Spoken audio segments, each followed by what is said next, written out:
Assalamualaikum warahmatullahi wabarakatuh.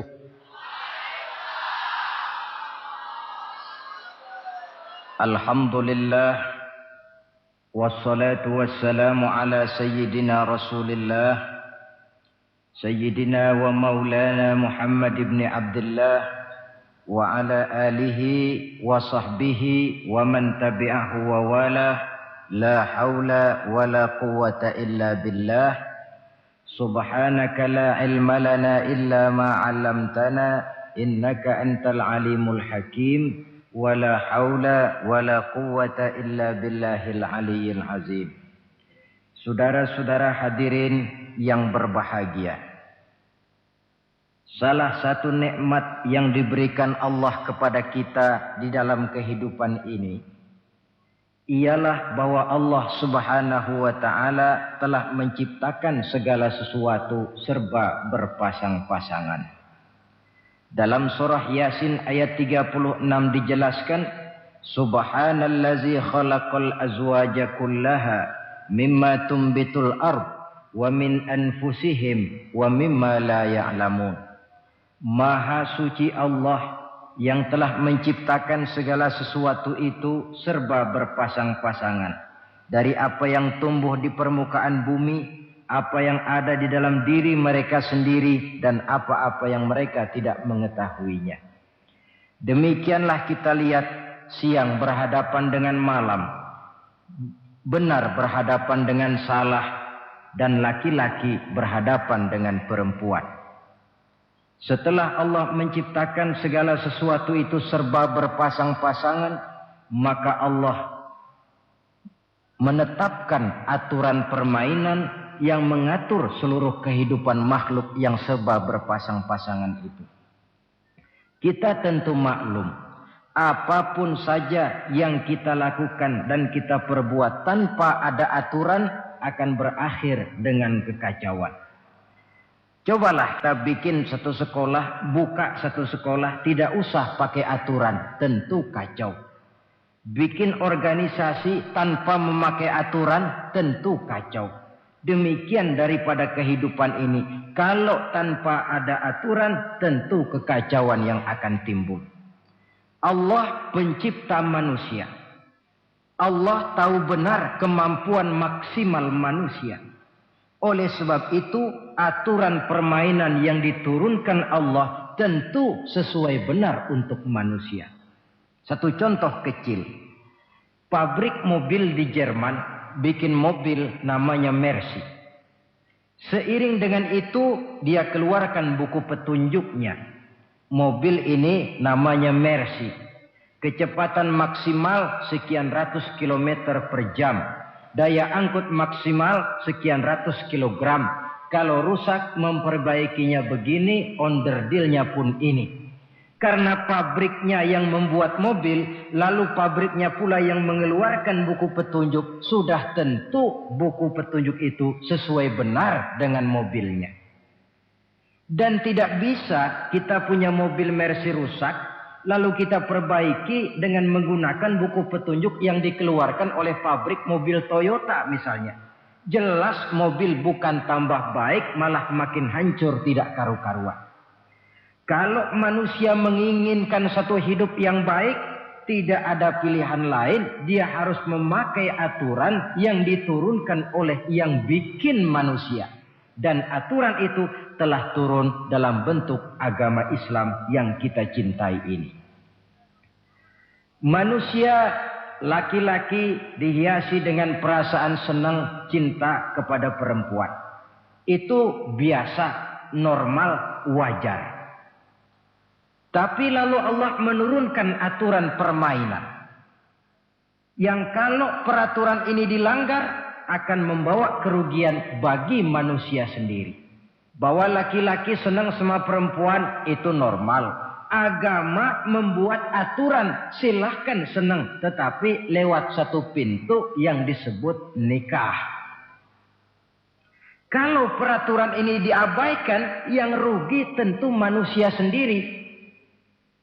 Misalnya PLN keluarkan pengumuman, Nanti malam mulai jam 6 sampai subuh listrik se-Jakarta mati total. Kita ingat, ini nanti malam saya giliran ronda. Pagi-pagi sudah kita siap beli batu baterai, masukkan ke dalam baterai. Dari sejak kita beli sampai sore itu baterai kita soroti terus.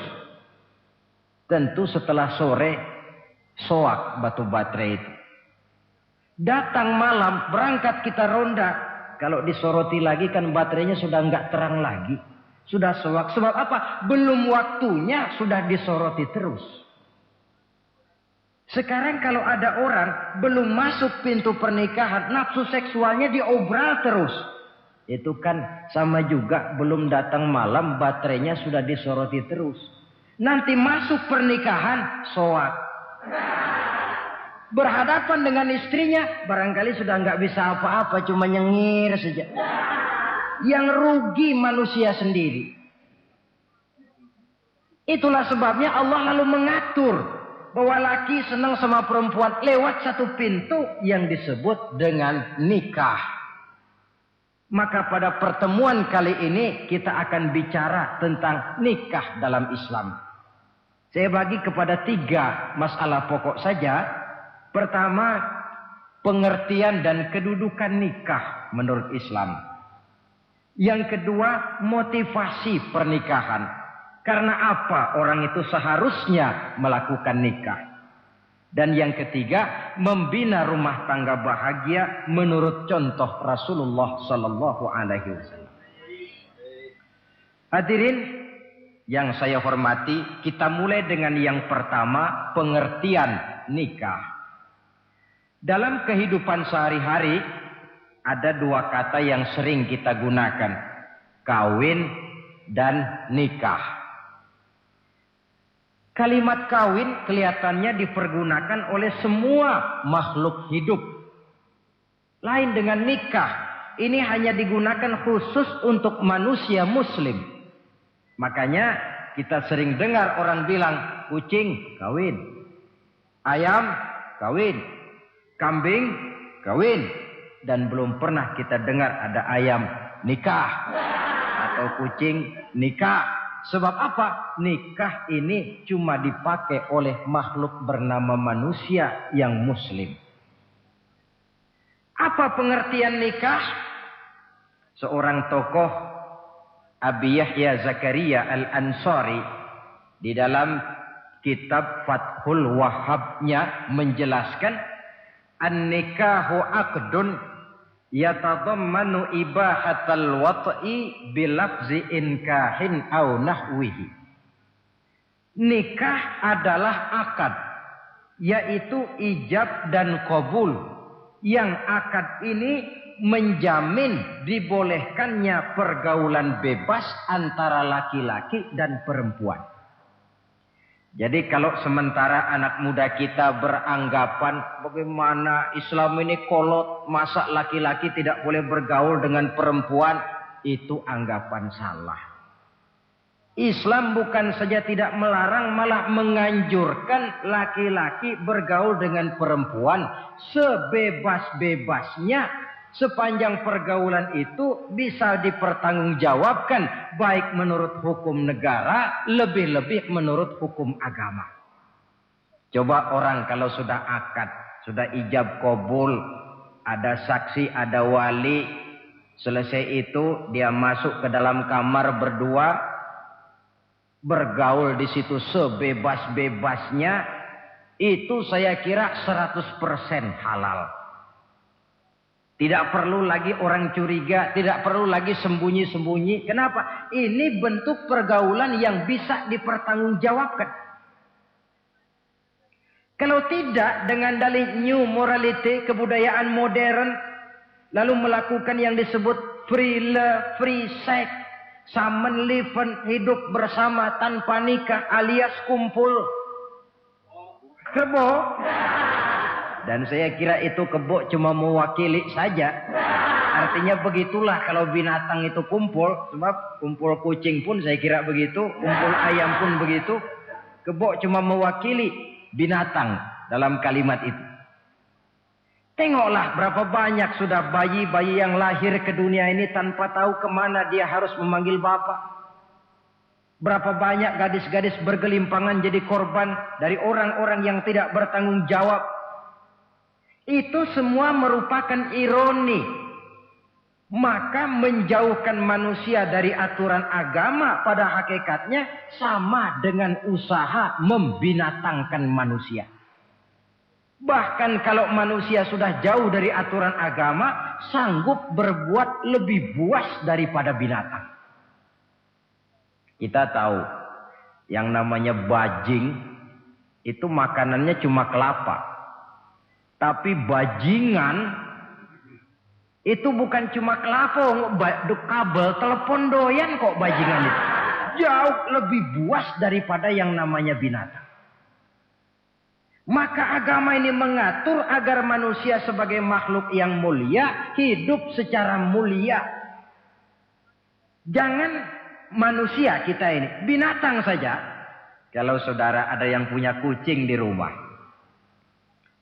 saudara taruh di depannya, saudara sendiri yang langsung kasih ikan di piring, kasih kucing.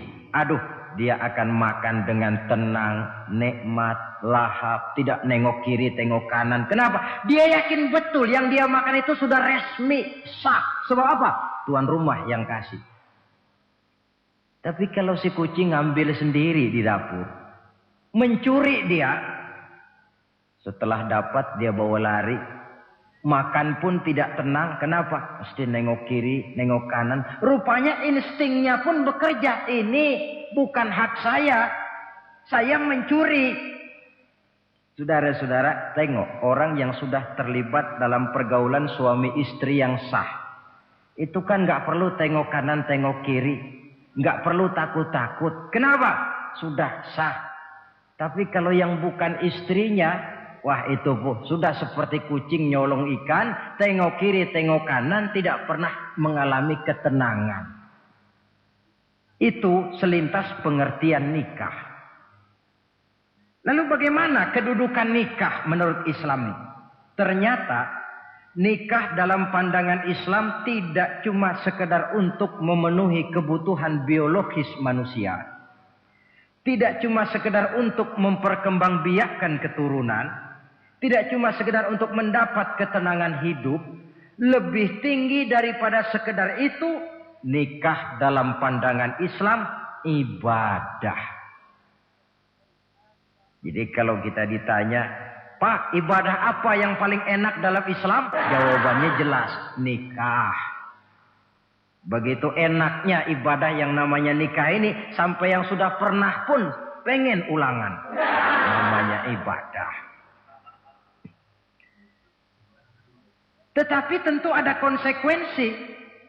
Oleh karena nikah ibadah, dan semua ibadah dalam Islam tidak boleh dikerjakan setengah hati atau main-main. Sholat ibadah tidak boleh main-main atau setengah hati atau coba-coba. Puasa ibadah tidak boleh main-main, setengah hati atau coba-coba. Dan oleh karena nikah pun ibadah, punya nilai sakral, juga tidak boleh main-main, setengah hati atau coba-coba. Dus nikah eksperimen tidak dikenal dalam Islam. Mas, saya dengar sampean sudah nikah ya? Iya mas, saya cuma nyoba saja kok ini kok. Kalau enak terus, enggak ya bubar. Ini tidak ada nikah eksperimen. Sebab dia punya nilai sakral yang bermotifkan ibadah. Itu pengertian dan kedudukan nikah. Lalu apa motivasi suatu pernikahan? Karena apa seharusnya orang nikah itu? Apa landasannya? Saudara, hadis yang diriwayatkan oleh Imam Bukhari, Muslim, Abu Dawud dan Ibnu Majah dari Abi Hurairah menjelaskan Nabi bersabda, "Tunkahul mar'atu li arba'in." Nikahilah perempuan karena 4 perkara. Kalau dia perempuan tentu nikahilah laki-laki karena 4 perkara. Memilih jodoh, nah inilah lengkapnya konsepsi Islam. Wong milih jodoh saja Islam itu memberikan petunjuk kok. Karena apa orang memilih jodoh itu? Kata Rasul karena 4 faktor. Pertama, 5 liha. Karena dia orang kaya. Cari yang kaya. Yang kedua, lihasabiha. Karena dia keturunan orang baik-baik. Cari keturunan orang baik-baik. Yang ketiga, lijamaliha. Karena dia cantik. Cari yang cantik. Dan yang keempat, lidiniha. Karena dia orang taat beragama. Cari orang yang taat beragama. Kalau berkumpul keempat-empatnya, rasanya surga dunia sudah. Coba lihat. Suami mana sih yang tidak bangga punya istri cantik, kaya, keturunan orang baik-baik, lalu taat beragama? Atau istri mana sih yang tidak bangga punya suami ganteng, kaya, keturunan orang baik-baik, dan taat pula beragama? Tapi kan terus terang yang kumpul keempat-empatnya kan boleh dibilang jenis makhluk langka ini. Sulit. Kadang-kadang cantik, kaya, akhlaknya kayak setan. Ada saja kurangnya. Oleh karena ada saja kurangnya, lalu Nabi memberikan stressing, penekanan. Fazfar bizatiddin taribat iyadak. Pilih orang yang taat melaksanakan agama, niscaya hidupmu akan berkah. Jadi motivasi suatu pernikahan hendaknya agama. Apa rahasianya? Mari kita lihat. Kalau orang memilih pasangan karena rupa yang cantik semata-mata, silakan, tapi jangan jadi motivasi utama. Kalau rupa yang cantik jadi alasan utama, saya yakin rumah tangga tidak akan tahan lama. Sebab apa? Pertama, yang namanya cantik itu relatif. Artinya bergantung siapa yang memandang. Yang menurut saudara cantik, menurut saya belum tentu cantik. Yang kata saya cantik, menurut saudara barangkali itu yang jelek. Relatif. Saya kalau ditanya orang, Ustadz siapa perempuan paling cantik di dunia ini? Tentu saja saya jawab istri saya. Apa saudara lalu protes? Salah Ustadz, yang cantik istri saya bukan istri Ustadz. Saya bilang masa bodoh saya nggak ngurusi istri sampean. Cantik itu relatif. Sehingga di kalangan para ahli cinta, ahli cinta, sampai sekarang masih jadi perdebatan. Sebenarnya cantik yang bikin orang jatuh cinta, apa cinta yang membuat orang jadi kelihatan cantik? Dua-duanya bisa terjadi. Mungkin karena cantik orang jatuh cinta, dan bisa juga karena sudah kadung cinta orang kelihatannya jadi cantik. Tapi yang jelas cantik relatif. Yang relatif tidak bisa dijadikan sandaran utama. Yang kedua, yang namanya cantik itu temporer. Artinya berubah oleh pergeseran masa dan pertukaran waktu. Sekarang dia cantik, of course. Sedang sweet 17-an, sedang honeymoon, sedang bulan madu, sedang pengantin baru. Tentu saja cantik. Punya dia anak 1, kecantikan mulai menurun. Punya dia anak 2, kulit mulai keriput. Punya dia anak 3, apalagi tak pandai bersolek. Sudahlah onderdil mulai pada copot. Kalau rumah tangga didasarkan kepada rupa yang cantik saja, selesailah rumah tangga sampai di situ. Yang ketiga, di atas langit, rupanya masih ada langit lagi. Di atas yang kita anggap cantik, rupanya masih ada yang lebih cantik. Kalau cantik yang kita kejar, kita akan jadi petualang yang pindah dari perempuan satu ke perempuan yang lain. Cinta bajak laut namanya. Di mana kapal berlabuh, di sana cinta mendarat. Saudara hadirin yang saya hormati, padahal sate dengan singkong itu kan bedanya cuma di tenggorokan. Kalau sudah masuk ke dalam perut, kenyangnya barangkali sama. Malah barangkali besok pagi kalau keluar lebih tidak enak baunya sate itu daripada singkong.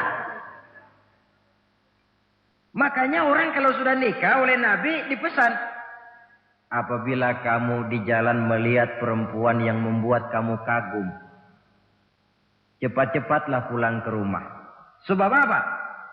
Sebab yang perempuan cantik di jalan kau lihat itu punya, istrimu juga di rumah punya. Gak percaya cobalah pulang, akurin, sama itu. Silahkan cari yang cantik tapi jangan dijadikan motivasi utama.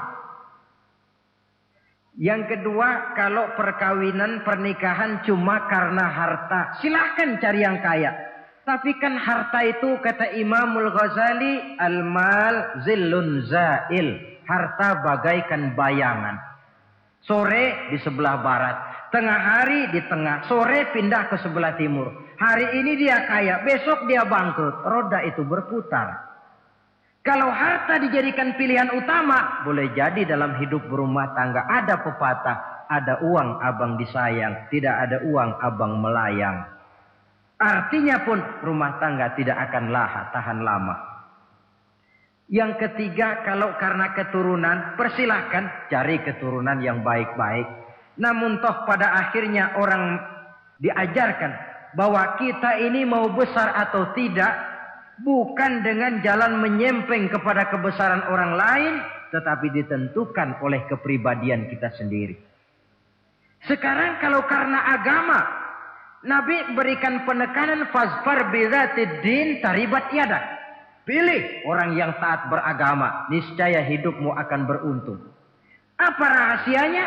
Tidak lain rumah tangga Rasulullah sallallahu alaihi wasallam.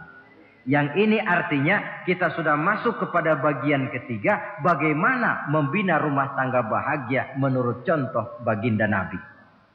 Saudara, bagaimana sih rumah tangga Rasul itu? Kelihatan dari dua ucapannya. Pendek, singkat, tapi punya pengertian filosofis yang mendalam. Dua kalimat saja beliau bilang tentang rumah tangganya, yaitu baiti jannati. Rumah tanggaku laksana sorga bagiku. Bayangkan, kalau seorang suami sudah mampu berkata macam begitu, bahagia hidupnya. Ini barangkali tantangan buat kita semua. Mampukah kita di rumah tangga berkata semacam perkataan beliau tadi? Baiti jannati, rumah tanggaku laksana surga bagiku. Padahal dari sejarah kita baca, Rasul itu rumahnya kecil. Tidurnya di atas pelepah daun korma. Sampai berbekas di pipinya. Sarapan paginya seteguk zam-zam, sepotong roti, kadang-kadang 3 butir korma. Tempat tidurnya bukan alga spring bed atau Dunlop pillow macam kita punya.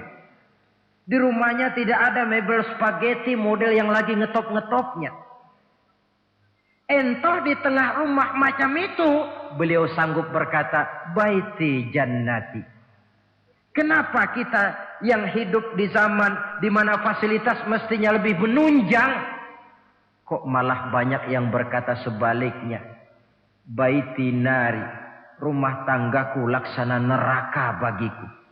Padahal dilihat dari segi materi, rumahnya bertingkat, mobilnya serba berkilat, uangnya banyak berlipat-lipat, istri pun cantik memikat, kadangkala boleh jadi jumlahnya 4. Tapi tiap hari kiamat.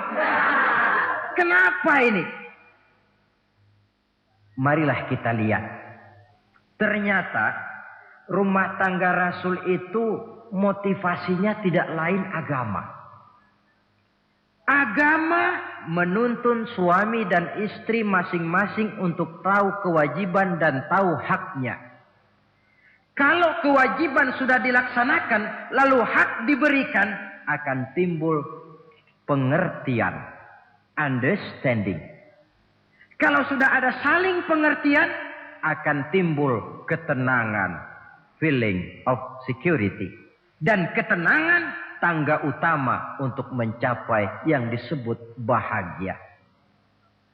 Itu sebabnya hakikatnya membicarakan rumah tangga yang berdasarkan agama tidak lain adalah bagaimana seharusnya seorang suami melaksanakan kewajibannya dan seorang istri melaksanakan tugasnya. Artinya kewajiban suami itu apa? Kewajiban istri itu apa? Kewajiban istri hak suami. Kewajiban suami hak untuk istrinya. Menurut tuntunan dan tuntutan agama.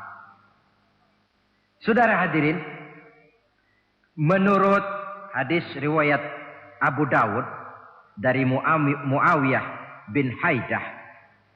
Satu hari Rasul ditanya, "Ya Rasul, apa sih hak istri-istri kami ini?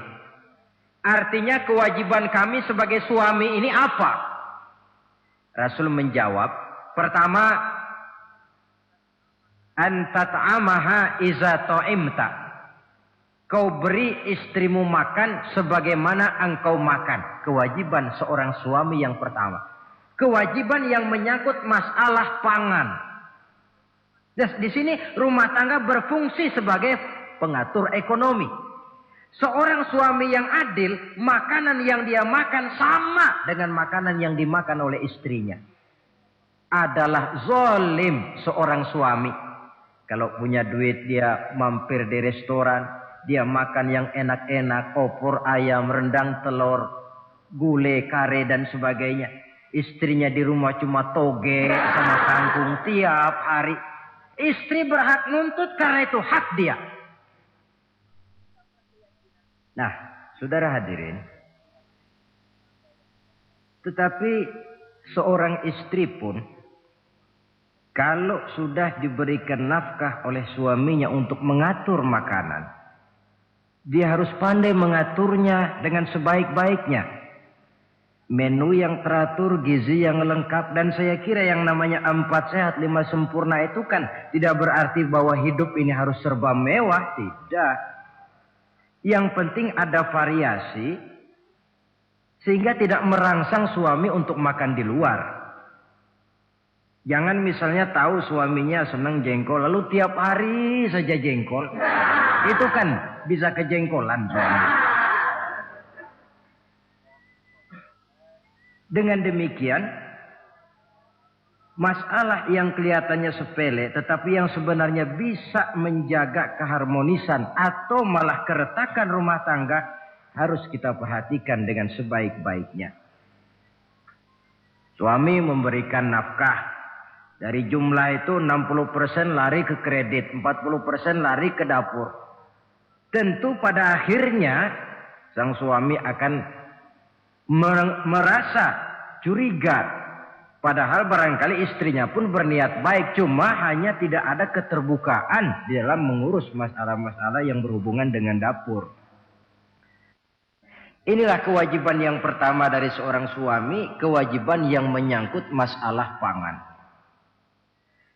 Lalu yang kedua, wataksuwaha izaktasaita. Engkau beri istrimu pakaian sebagaimana engkau berpakaian. Suami yang adil, pakaian yang dia pakai sama harganya dengan yang dibelikan untuk istrinya. Kecuali tentu kalau istrinya ridho.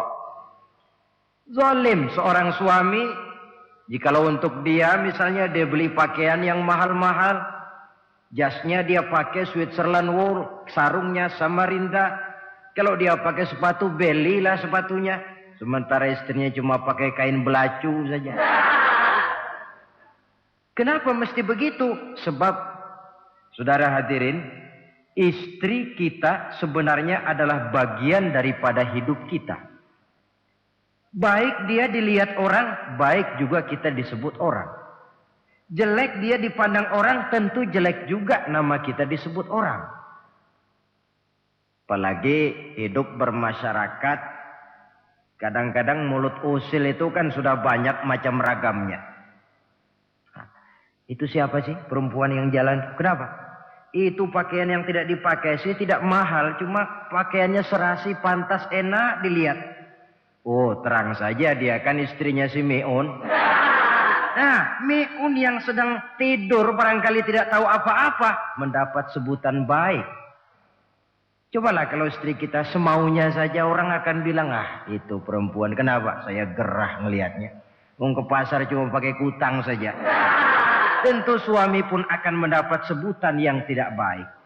Cuma sang istri kalau sudah dibelikan pakaian oleh suami, termasuk alat-alat kecantikan di dalamnya, pakaian itu tentu dipakai niat pertama adalah untuk menyenangkan hati suami. Seorang istri yang memakai bedak untuk menyenangkan suami misalnya, tiap polesan bedak ada pahalanya.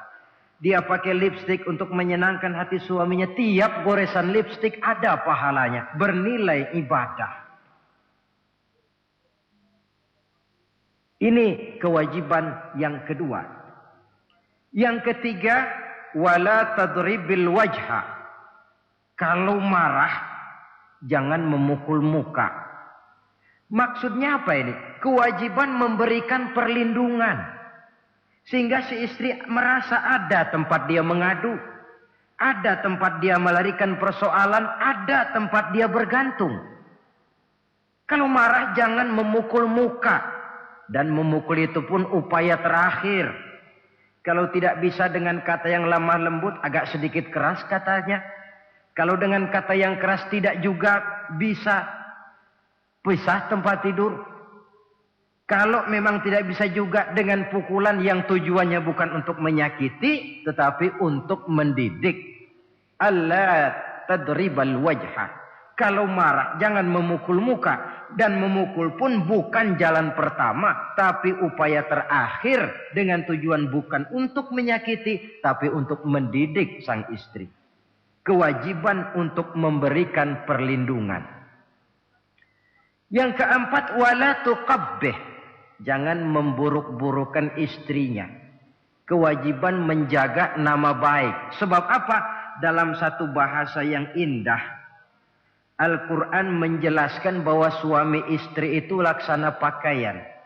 Hunna libasul lakum wa antum libasul lahunna. Istri pakaian untuk suami, suami pakaian untuk istri. Lihatlah alangkah indah gaya bahasa Al-Quran ini. Diibaratkannya suami istri seperti pakaian. Apa fungsi pakaian? Pertama, pakaian itu kan jadi kebanggaan. Saya bangga memakai baju seperti ini. Saudara bangga memakai baju yang saudara pakai. Artinya seorang suami harus berusaha menjadi suami kebanggaan istri. Dan seorang istri pun harus berusaha menjadi istri yang dibanggakan oleh suaminya. Jangan yang malah kemudian disesali. Itu kan kalau sudah marah orang kadang-kadang ucapannya nggak terkontrol. Istri marah sama suami, bang, nyesel gue punya laki kayak gitu. Sudah hilang lagi kebanggaan. Kalau kebanggaan hilang, wibawa pun hilang. Kalau wibawa sudah hilang, maka rumah tangga sudah sulit untuk dipertahankan. Yang kedua, yang namanya pakaian itu kan menutup aurat. Itu tujuan pakaian yang terpenting. Artinya di sini, kalau seorang istri mempunyai kekurangan, suamilah yang menutupi.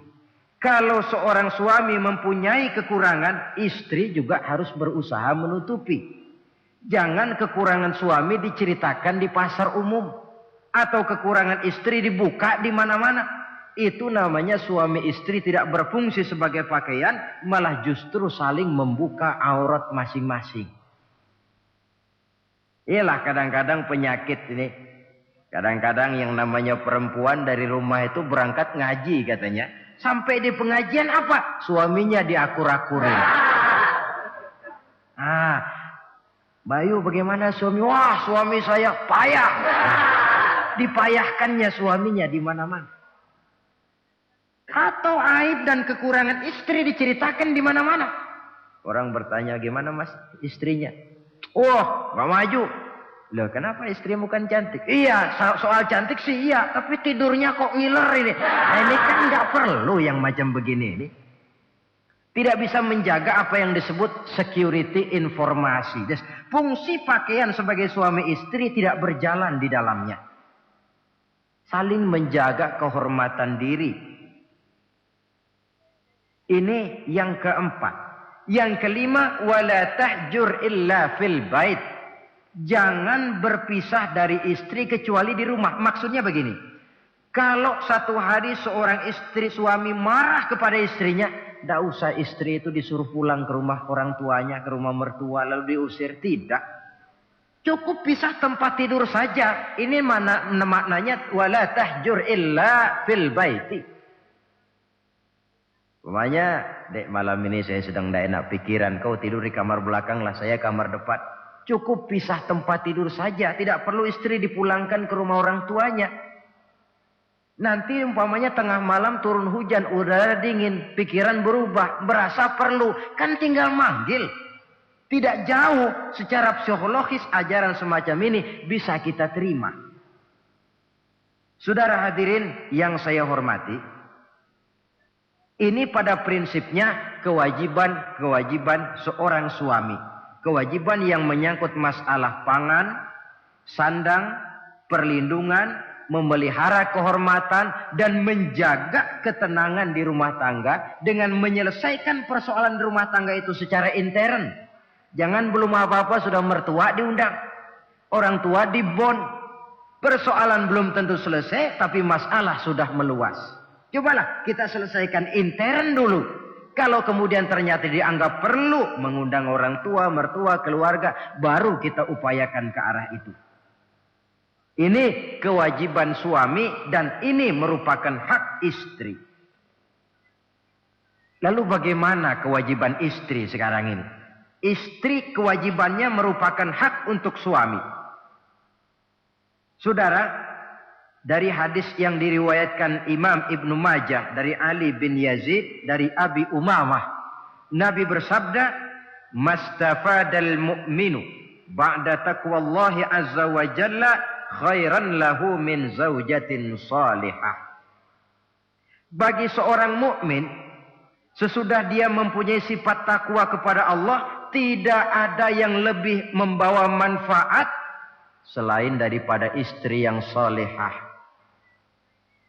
Istri solehah itu yang bagaimana? Yang hidup mampu melaksanakan kewajibannya. Apa kewajibannya? Kata Nabi, pertama, in amaroha ata'athu. Kalau diperintah, dia taat. Kewajiban istri yang pertama, taat kepada suaminya. Begitu besar kewajiban taat kepada suami, sampai-sampai Nabi pernah menyatakan, "Lau kuntu amiran ahadan ayyasjuda li ahadin, la amartul mar'ata an tasjuda li zawjiha." Kalau saja boleh, kata Nabi, aku memerintahkan manusia sujud kepada sesama manusia, tentu aku perintahkan istri untuk sujud kepada suaminya. Untung saja sujud kepada manusia tidak boleh. Kalau boleh, istri itu disuruh sujud kepada suami. Tentu karena besar hak suami atas dirinya. Yang kedua, ibadah sunnah tidak mendapat izin suami juga bukan saja tidak berpahala, malah berdosa.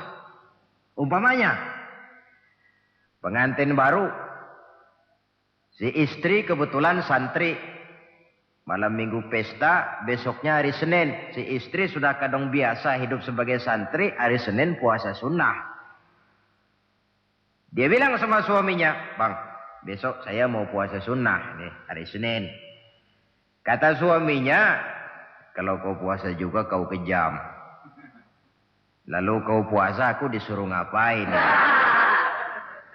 Tidak diizinkan oleh suami, dia puasa juga. Bukan saja tidak mendapat pahala, malah berdosa. Sampai amalan yang sunnah pun tidak diizinkan oleh suami, berdosa. Apalagi amalan yang mubah.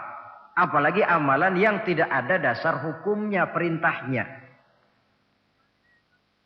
Sepanjang perintah suami tidak untuk maksiat kepada Allah, istri wajib untuk taat. Dalam hadis lain kita temukan Nabi bersabda, "Idza da'ar rajulu imra'atahu ila firashihi." Kalau seorang suami memanggil istrinya ke tempat tidur. Ini bahasa kinayah. Manggil ke tempat tidur kan tentu enggak perlu penjelasan. Masa mau nyambal di tempat tidur kan enggak. Fa'abat. Si istri tidak mau. Lantaran istri tidak mau, suami jengkel. Fabata ghadbana 'alaiha. Sampai dalam jengkelnya tidur. La'anat hal malaikatu hatta tusbiha. Istri macam itu dilaknat, dikutuk oleh malaikat sampai datang waktu pagi. Kewajiban untuk taat. Namun sebaliknya, seorang suami pun jangan mentang-mentang istri wajib taat lalu overacting. Segalanya main tunjuk, segalanya main komando, segalanya main perintah. Sebab contoh yang diberikan oleh Rasul tidak begitu. Rasul kita baca dalam sejarah menjahit bajunya sendiri, memperbaiki kasutnya sendiri. Artinya yang bisa ya dikerjakan tanpa harus menggantungkan semuanya kepada sang istri. Kewajiban untuk taat. Nah, penutup tentang taat ini ada sebuah hadis pula di mana baginda Nabi bersabda, ayyumam ra'atin matat wa zawjuha anha radin dakhalatil jannah. Kalau seorang perempuan meninggal dunia, suaminya ridho kepadanya, maka perempuan itu akan masuk surga. Artinya, kalau seorang istri meninggal, ya dia tukang ngaji, ya tukang sholat, ya suka puasa, ya gemar sodakoh, tapi meninggal suaminya tidak ridho, pintu surga belum dibukakan sampai suaminya ridho kepadanya. Ini menggambarkan tentang besarnya kewajiban taat seorang istri kepada suaminya. Ini kewajiban pertama. Lalu kewajiban yang kedua kata Nabi, wa in nazara ilaiha sarrathu. Kalau dipandang oleh suaminya, dia pandai menggembirakan, menyenangkan hati suaminya. Menjadi istri yang pandai menyenangkan hati suami. Siapa contohnya? Kita lihat misalnya istri Nabi diantaranya Sayyidatuna Khadijah radhiyallahu anha. Ketika Nabi pertama kali menerima wahyu berhadapan dengan malaikat Jibril, beliau kembali ke rumah dengan tubuh gemetar. Setibanya di rumah beliau berkata, "Zammiluni ya Khadijah." Khadijah, selimuti saya. Kenapa bang? Barusan datang malaikat Jibril, dia katakan begini-begini, saya khawatir Khadijah. Khadijah tahu suaminya sedang gelisah. Sebagai istri yang bijak beliau tampil, apa katanya? Kalla ma yukhzikallahu abada. Tidak apa-apa bang, jangan khawatir, Allah tidak akan menyusahkan abang buat selamanya. Ini istri yang pandai menyenangkan hati suami. Suami pulang dagang dari pasar, rugi. Istri tampil. Itulah bang, romantikanya dagang. Masa selamanya saja untung sekali-sekali lah, rugi. Si suami kan tidak terlalu pusing kepalanya. Jangan sudah di pasar rugi, sampai rumah istri pidato, peletar-peletor macam petasan. Dasar suami goblok, dagang saja rugi. Sudahlah di pasar rugi, sampai ke rumah digoblok-goblokin. Itu nanti suami kan bisa kena penyakit yang disebut broken home. Penyakit nggak betah di rumah. Seorang istri kalau suami sudah kena penyakit tidak betah di rumah, itu mesti siap-siap mental untuk dimadu. Nah, jadi kalau tidak dimadu bagaimana? Berusaha bikin betah suami di rumah. Suami pulang kantor jam 2, setengah 2 dandan, kalau perlu setel habis. Kalau perlu, kelihatan suami akan datang, bukakan pintu, sambut dengan senyum. Apalagi kalau senyumnya Pepsodent. Saya kira suami bagaimanapun lelahnya, peras keringat, banting tulang, pulang mencari nafkah. Kalau kembali di rumah disambut dengan senyum, hilang capeknya. Tapi bayangkan, sudahlah di kantor capek, peras keringat, banting tulang. Sampai pula di rumah yang nyambut cuka sama kukusan. Udah asem, monyong. Suami mana yang kerasan tinggal di rumah? Menjadi istri yang pandai menggembirakan, menyenangkan hati suaminya. Bahkan diizinkan bohong untuk menyenangkan hati suami. Umpamanya, suami kebetulan habis obyeknya gol. Karena ingin menyenangkan istri, mampir di pasar beli kain batik. Si suami tidak tahu bagaimana kain batik yang bagus, beli saja sembarangan. Sudah kainnya kasar, warnanya norak, harganya yang mestinya murah jadi mahal. Dibawa pakaian itu pulang. Istri lihat dan tahu kalau ini batik jelek, norak, kasar, harganya pun murah. Tapi dia ingin menyenangkan hati suaminya. Suaminya tanya, bagaimana dek kain batik ini? Waduh bang, bagus betul kain ini. Pinter bener abang milih warna ini. Memang yang kayak begini ini bang. Coba lihat tetangga kita, mana ada yang pakai kain kayak begini. Ya memang gak ada, jelek. Suami senang tentu. Lalu kain itu oleh istrinya, ngaji dipakai, keundangan dipakai, tidur dipakai, masak dipakai, nyuci pun dipakai. Suami makin bangga, wah kain yang saya beliin dipakai terus ini. Lain pula istrinya, dalam hati dia berpikir, biarin deh gue pakai terus biar cepat hancur, nggak ada urusan. Coba kalau waktu itu si istri jujur, dasar laki goblok, beli kain kayak begini, sono pulangin. Nah, mungkin suami yang sudah payah-payah mau menyenangkan hati istrinya malah berbalik pikirannya. Saudara hadirin, ini kelihatannya penting untuk menjaga suasana keharmonisan di dalam kehidupan berumah tangga. Begitu pula pengertian seorang suami. Rasul pernah pulang dari masjid agak larut malam, rupanya banyak orang bertanya. Ketuk pintu, assalamualaikum, sampai 3 kali tidak dibukakan pintu. Rupanya Aisyah lelap benar tidurnya. Rasul sadar beliau pulang kemalaman dan tahu istrinya capek bekerja di waktu siang. Asyraful anbiya wal mursalin ini menghormati istrinya. Salam 3 kali tak dibukakan pintu, bukan marah, malah gelar sorban di depan pintu. Di situ beliau tidur. Tengah malam Aisyah mau sholat, buka pintu, terkejut lihat suaminya tidur di depan pintu. Dibangunkan, begitu dibangunkan Rasul lebih dahulu berkata, Aisyah, maafkan saya pulang terlambat memang sebab banyak yang bertanya di masjid. Sudahlah tidur di depan pintu, begitu dibukakan beliau dulu yang minta maaf. Sulit jadi suami semacam ini. Yang enak kalau sudah nggak dibukain pintu, istri kepulesan lalu sekali buka pintu, kan yang enak kita tunjuk jidatnya, lo tidur kayak kebo ya. Saudara hadirin, menjadi istri yang pandai menyenangkan hati suaminya. Sebab tidak ada seorang suami bisa sukses baik di medan tugas, di masyarakat, di kantor, di toko, di tempat manapun, kalau tidak ditunjang oleh peran serta dari para istrinya. Karena itulah perempuan walaupun peranannya tidak begitu kelihatan, sebenarnya sangat menentukan. Seorang suami yang jujur, polos, lugu, sederhana, sanggup menjadi koruptor ulung karena didorong-dorong oleh istrinya. Merangsang ketamakan suami. Istri dibakar oleh tetangganya. Bang, kenapa? Kau kan di kantor kepala bagian. Lalu, tangga kita pegawai kecil saja bang. Tapi coba lihat istrinya kalau pakai gelang kayak pelek beca bang gelangnya. Kau kepala bagian gak bisa beliin saya macam gitu, kepala bagian goblok. Lalu bagaimana bu, gaji saya kan sudah jelas segitu. Iya, kamu kan kepala bagian. Apaan kayak di kantor sabet. Kalau sudah main sabut-sabutan begini, sudah merangsang suami untuk berbuat yang tidak baik. Kecil, tidak begitu kelihatan, tapi sangat menentukan.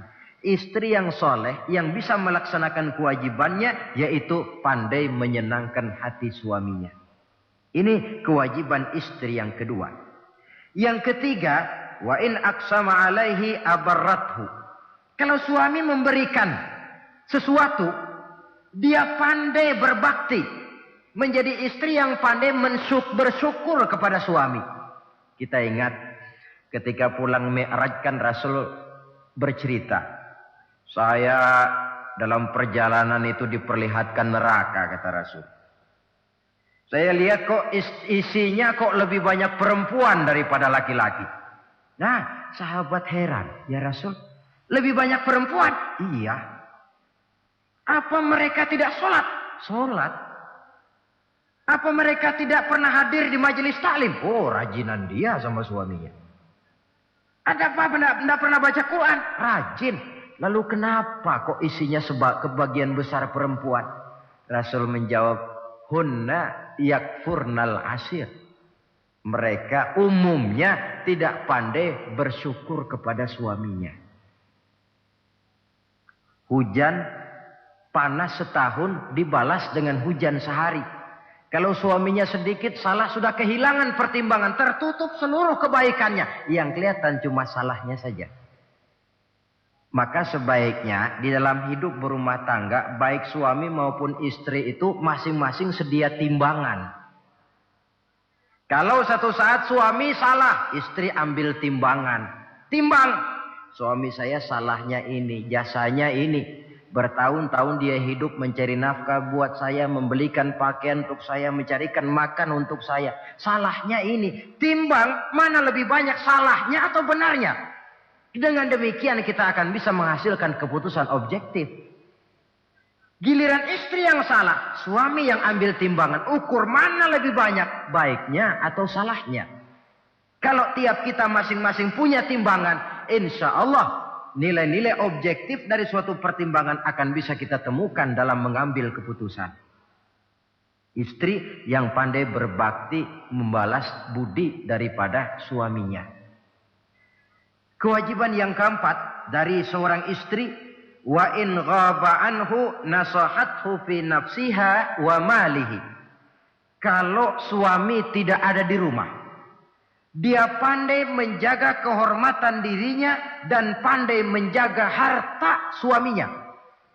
Tidak mencari kesempatan dalam kesempitan. Suami lembur, istri ngompreng. Dan pandai menjaga harta suaminya. Nah, coba lihat. Kalau seorang suami ada uang di kantongnya 100 rupiah. Ada tukang minta pengemis, istri ambilkan saja tanpa izin suaminya uang di kantong suami 100. Dia sedekahkan. Niatnya tentu baik. Si istri dapat dosa, si suami dapat pahala. Perbuatan sedekahnya itu betul, tapi mengambil uang tanpa izin suami itu yang salah. Dan ternyata salah itu lebih besar daripada pahala yang dia lakukan lantaran bersedekah itu. Kalau ini terwujud, maka suasana saling mempercayai akan tumbuh. Kalau sudah saling mempercayai, rasanya akan terwujud kedamaian dan ketenangan. Suami meninggalkan rumah dengan perasaan tenang, istri pun melepas suami dengan perasaan damai, tanpa was-was, tanpa curiga, dan sebagainya. Dan ini modal yang paling utama, mewujudkan saling kepercayaan dalam membina hidup bahagia. Saudara, jadi dengan demikian, kewajiban suami dan kewajiban istri yang merupakan bagian tidak terpisahkan dari bagaimana membina rumah tangga berdasarkan tuntunan agama, merupakan hal yang dicontohkan oleh Nabi kita Muhammad sallallahu alaihi wasallam. Dengan satu kesimpulan, rumah tangga Nabi bahagia karena rumah tangga itu disinari oleh ajaran-ajaran agama. Sehingga timbul saling pengertian membawa kepada ketenangan, dan ketenangan sesungguhnya tangga utama mencapai rumah tangga bahagia.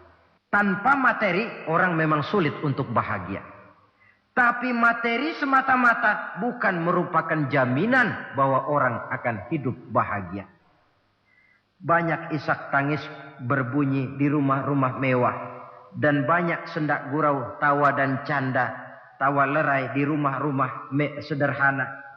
Artinya suka dan duka, sedih dan gembira, susah dan bahagia. Bisa ada di gubuk reot dan bisa juga ada di rumah mewah.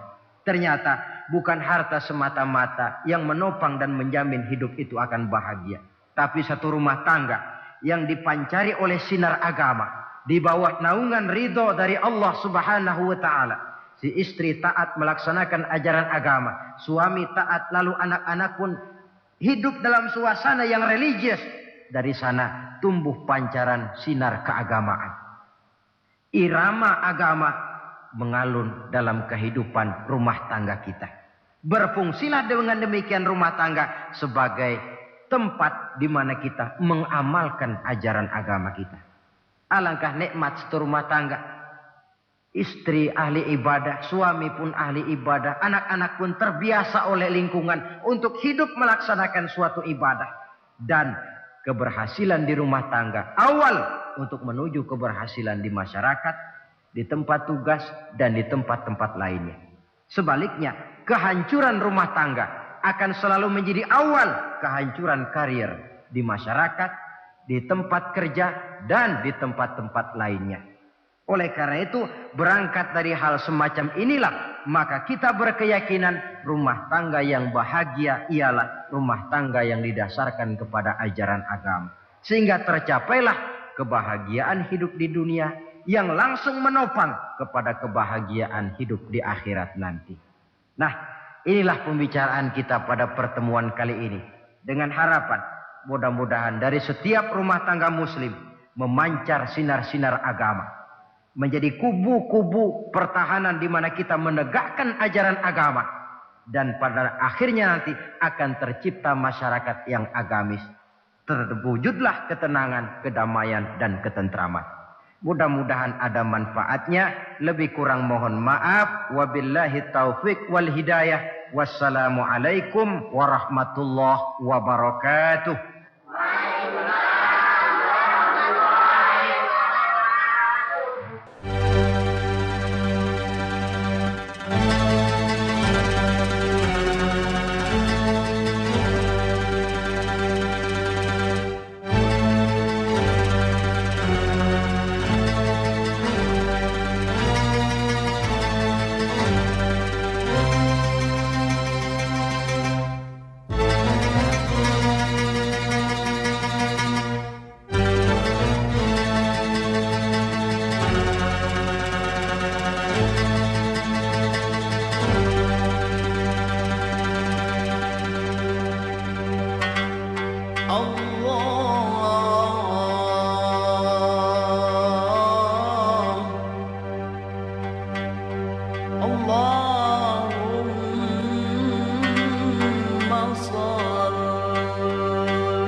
وسلم